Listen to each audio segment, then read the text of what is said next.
Everyone has something broken inside them. Maybe it's a memory they try to forget. Maybe it's a feeling they can't explain.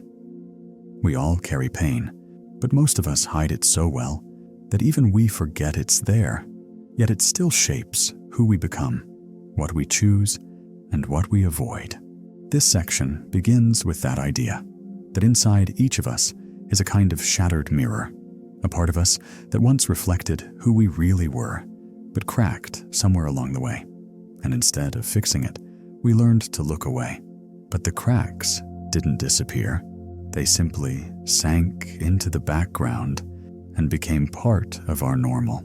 We open with tension, not loud, but deep, something unsettling. A question rises. What if most of our struggles today, depression, anxiety, loneliness, and even society's chaos, come not from the outside world, but from invisible wounds we've never healed? The goal here is not to scare, but to draw the viewer into a quiet, serious moment of reflection, to make them feel that something important is about to be revealed, something they've always felt, but never put into words. This is the beginning of a journey, not a journey across the world, but deep into the human mind, into the hidden places Carl Jung spent his life trying to understand, into the 3 wounds that shape our lives, often without us even knowing. Carl Jung was not just a psychologist. He was a deep thinker who tried to understand the hidden parts of the human mind. While others focused on behavior or surface-level thoughts, Jung looked deeper. He believed that most of our problems come from things we don't see, things buried inside us. In this section, we introduce Jung's main ideas in a simple way. First, we explain that Jung believed every person has an unconscious, a part of the mind we are not aware of, but which still affects us. He called this the shadow, the inner child, and the persona. Each of these plays a role in how we see ourselves and how we behave. The shadow holds the parts of ourselves we try to hide. The persona is the mask we wear to fit into society. And the inner child is the part of us that still remembers how it felt to be vulnerable, curious, or hurt. Jung's goal was not to get rid of these parts, but to help people understand and accept them. He believed that healing comes from making the unconscious become conscious, from facing what we've been running from. We give a brief overview of Jung's life, how he worked with Freud, why they split, and how Jung developed his own unique path. Then, we introduce the idea that there are 3 psychological wounds that most people carry with them, wounds that Jung's work can help us see more clearly. The first wound begins when we are very young. As children, we are open, curious, and full of emotion. We speak honestly, we dream big, and we feel deeply. But very early on, something starts to change. We are told how to act, what to say, and who we should be. Slowly, we begin to hide parts of ourselves just to be accepted. This is where the first wound forms, the abandonment of the inner child. It happens when we stop being our true selves in order to become what others want us to be. Maybe we were told not to cry, so we learned to hide our sadness. Maybe we were laughed at for our dreams, so we stopped sharing them. Over time, the real self, the child within, is pushed deeper and deeper inside. Carl Jung believed that when this inner child is ignored or forgotten, we start to feel lost. We chase things, money, success, attention, hoping they will fill the emptiness. But no matter what we achieve, something still feels missing. That something is often the part of us we left behind. This wound affects how we live as adults. We may struggle with confidence, feel like imposters, or become perfectionists. We may stay in toxic relationships because we don't believe we deserve better.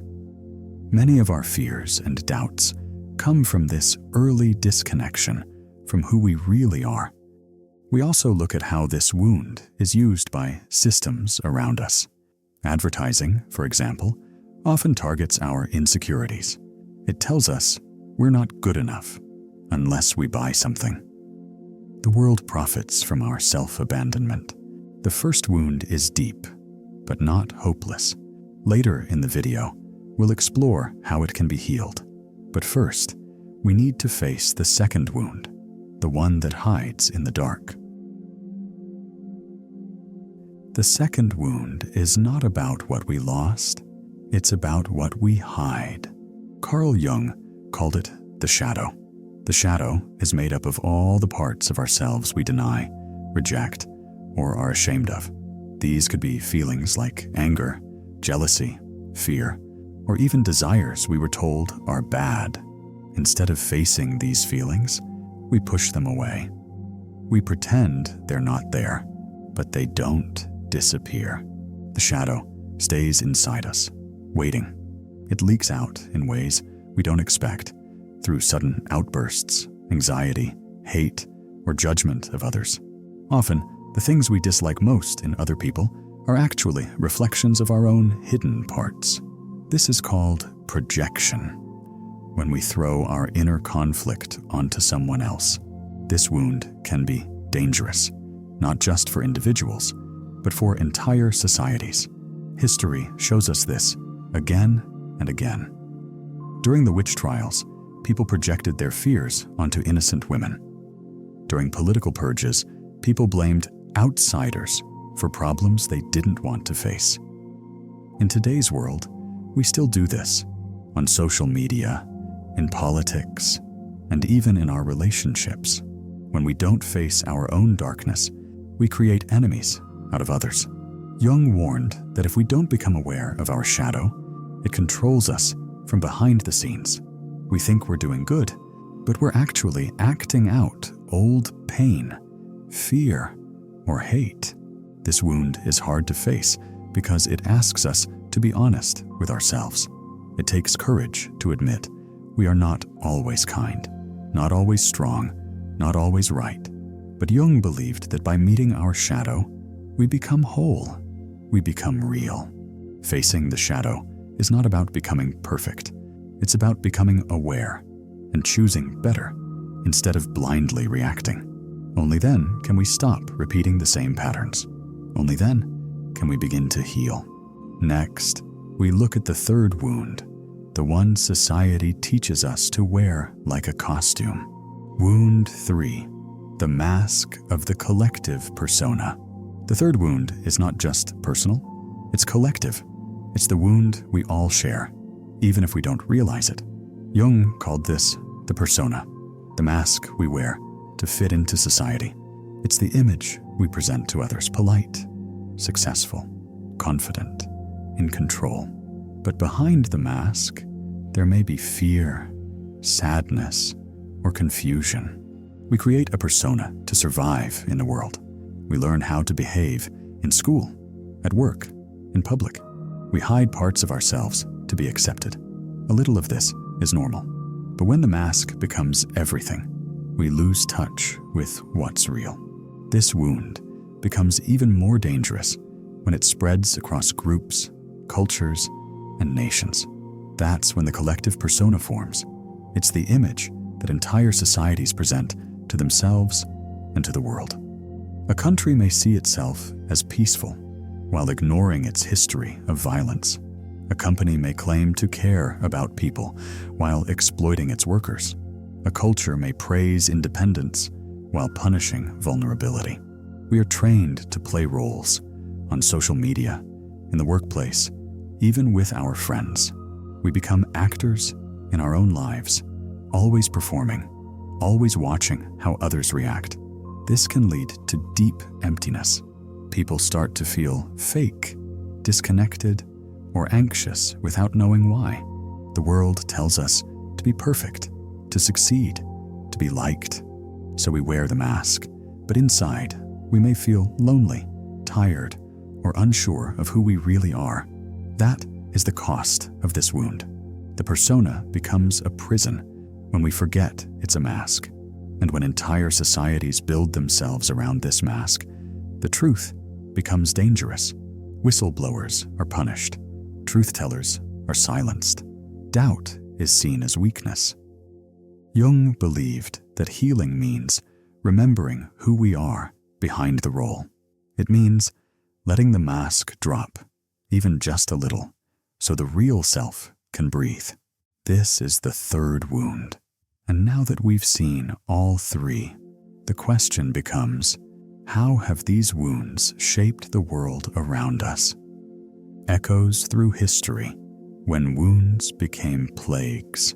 These three wounds, abandoning the inner child, hiding the shadow, and wearing the mask, don't just affect individuals. Over time, they have shaped the world we live in. When enough people carry the same inner pain, that pain spills into history. It becomes part of culture, politics, and even war. Let's look at some key moments. After World War I, much of Europe was emotionally broken. Millions of people had seen death, loss, and betrayal. The inner child in an entire generation had been wounded. People felt empty and confused, unsure of their future. Out of this pain came anger and a need for control, perfect ground for leaders to rise by promising strength and order. Then came the rise of totalitarian regimes, systems built on fear, obedience, and the rejection of the other. Here we see the shadow in action. People projected their hidden fears and shame onto enemies, outsiders, minorities, or anyone who didn't fit the mold. When people can't face their own darkness, they often try to destroy it in someone else. Later, in the modern world, the third wound took the spotlight. As technology grew, so did the collective persona. Nations sold stories of success and growth, even as inequality and corruption grew underneath. The 2008 financial crash was one result. A system built on image and illusion suddenly collapsed. The mask slipped, and the hidden cracks were revealed. These historical events weren't just political or economic. They were psychological. They were symptoms of wounds left untreated for too long. Jung believed that ignoring the unconscious is dangerous. What we bury inside will eventually rise, often in destructive ways, and history proves him right. The same patterns repeat, generation after generation, because the wounds are never fully healed, and unless we learn from them, they will continue to shape our future. Now let's look at how these wounds appear in the world today, hidden in plain sight, yet more powerful than ever. The algorithmic cage, 21 century manifestations. Today, we live in a world more connected than ever before, but at the same time, many people feel more lost, anxious, and isolated. Why? Because the same three wounds Jung talked about are now being amplified by modern technology, especially by algorithms, social media, and digital systems that we barely understand. Let's start with the inner child. From a young age, people are online, watching others, being watched, and learning to shape themselves for likes, comments, and approval. Children are taught to perform instead of explore. They learn to measure their worth by numbers on a screen. As a result, many people grow up without knowing who they truly are. The self is replaced by an online version built to please others. Next is the shadow. The internet has made it easier than ever to project our hidden fears and anger. On social media, people often express hatred or judgment they would never say face-to-face. Trolls, online mobs, and cancel culture can all be forms of the shadow, when people attack others to avoid facing their own pain. Algorithms feed this by showing us things that make us react emotionally, keeping us angry, scared, or divided. Then comes the persona. In today's world, we are always performing. We edit our lives, filter our faces, and build digital versions of ourselves. Businesses do it too, using branding and PR to look authentic while hiding deeper problems. Even political leaders create online personas, carefully shaped to fit what people want to see. Together, these systems create what feels like a digital cage. We are watched, shaped, and pushed into roles without even realizing it. And because it all happens through screens, it feels normal. But there's resistance.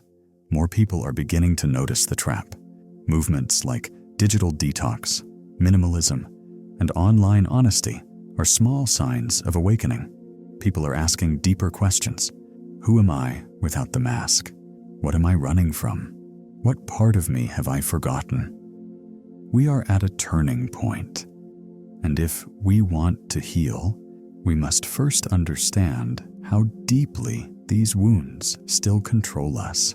Next, we'll explore how awareness itself can become the beginning of healing. Becoming the wounded healer, conclusion, and call to action. Now that we've seen the three wounds, how they form, how they shape our lives, and how they spread into the world, we must ask, is healing possible? Carl Jung believed the answer is yes, but not in the way most people expect. Healing doesn't mean becoming perfect. It means becoming whole. It means facing the broken parts, not running from them. It means listening to the voice of the inner child, meeting the shadow without fear, and learning to take off the mask. Jung spoke of the wounded healer, the idea that the person who suffers is also the one who can bring healing to others.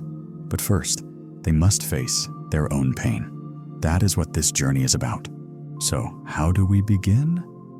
We can start small, by sitting in silence with ourselves, by writing down what we feel but cannot say, by noticing when we react too strongly, and asking what hidden wound is speaking, by being honest, even if it's uncomfortable. We can also begin to question what the world around us tells us to be. The ads, the roles, the rules. We can ask, is this who I really am? Every time we ask that question with honesty, the mask begins to loosen. Healing is not fast. It is not easy, but it is necessary, because the world will not change unless we change ourselves. And we cannot change ourselves unless we are willing to look inward with courage, patience, and love. This isn't just personal, it's collective. As more people begin to face their wounds, society itself can begin to shift. Conversations become more real. Communities become more honest. Systems that thrive on fear and masks begin to lose power. And maybe, just maybe, the shattered mirror can begin to come back together. So ask yourself, which of these wounds do I carry? And what would happen if I finally faced it? This is not the end. It is the beginning.